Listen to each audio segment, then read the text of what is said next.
মেয়ে তার নিজের বাসায় নিরাপত্তা না থাকে তাহলে বাইরে কিভাবে থাকবো? একটা লোক যদি আমার দিকে তাকায় তাহলে আমার ভয় করে। ধর্ষণকারী কঠোর শাস্তি হোক সবার সামনে, জনসংখ্যা শাস্তি হোক।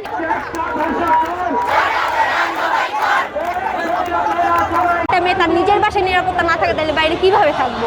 এখানে আমরা অনেকে ভয় থাকি যে রাস্তাঘাটে বের হলে আমাদের ভয় থাকে যে কে কি করলো।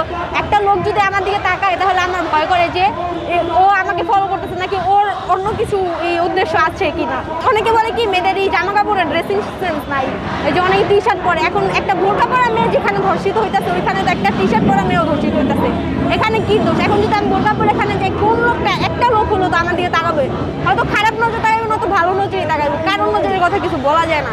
এখন নিজেকে নিরাপত্তা যদি ভাবতে চাই তাহলে তো আগে অন্যদেরই করতে হবে, তাই না? ছাত্ররা অনেকে আন্দোলন করতেছে, কেননা ওরা আমাদের বোনের মতন দেখে।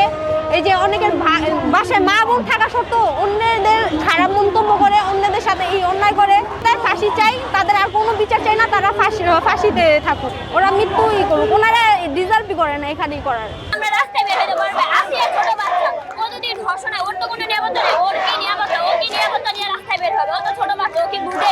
ওর মতো মেয়েরা ধর্ষণ হতে পারলে আমরা যে হবো না তার তো কোনো ঠিক নাই। আর আমাদের দেশে ধর্ষণকারী কঠোর শাস্তি হোক সবার সামনে, জনসংখ্যা শাস্তি হোক। এর সাথে বাল্য বিবাহ বন্ধ করতে হবে, কারণ আসিয়ার সাথে হওয়ার আগে আসিয়ার বোনের সাথে ধর্ষণ হয়েছে, আসিয়ার বোনকে ধর্ষণ করেছে।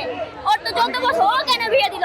বাল্য বিবাহ বন্ধ করা হোক, সাথে নারীদের নিরাপত্তা, সবকিছু মিলিয়ে আমাদের একটাই দাবি, ধর্ষকদের এমন কঠোর শাস্তি দিতে হবে যাতে পরবর্তীতে আর কোনো ধর্ষণকারী আর কোনো পুরুষ নামে কলঙ্ক জাতি যে মেয়েদের দিকে খারাপ নজরে তাকাতেই না পারে।